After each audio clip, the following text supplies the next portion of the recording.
Welcome to episode 2 of Getting to Know the Mistress. Today we're going to talk about the class the bike actually runs in and how that works and makes it affordable for people just to compete.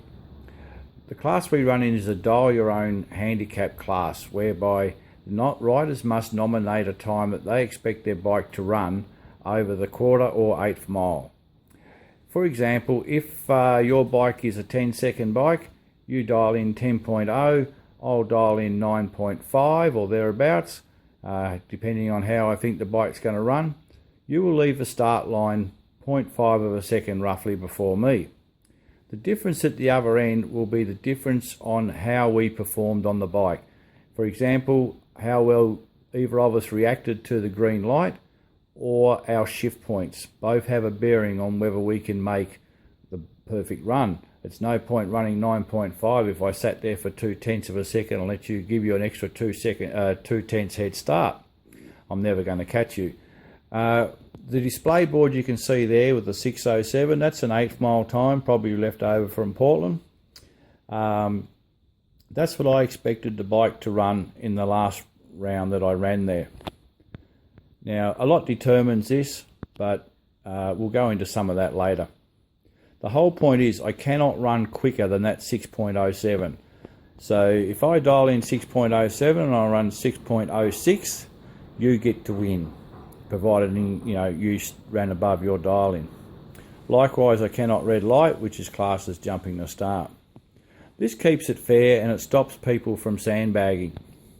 That just puts all the emphasis back on the rider and his ability to tune his bike, know his bike, and then ride it to the best ability on that given day.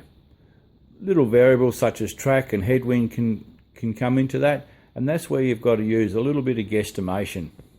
I generally have a list of what I've ran at different times at different tracks, and I can refer to that because quite often on at a race meeting we'll be qualifying on one day and racing the next, and the weather and the track could be completely different.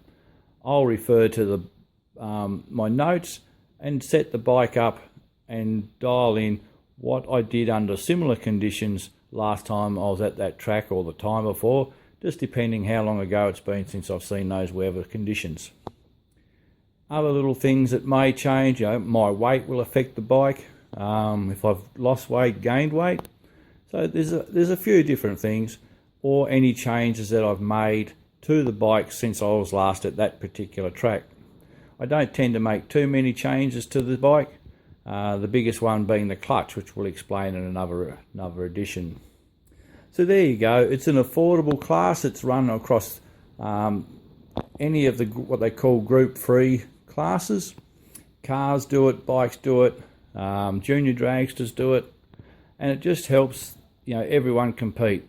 And it's borne fruit whereby a multiple Australian champion, Brian Finn, ran 10 5s or 11 0s, depending on which bike he was running, and very, very capable rider without wheelie bars, without some of the mod cons that my bike's got, but very, very consistent.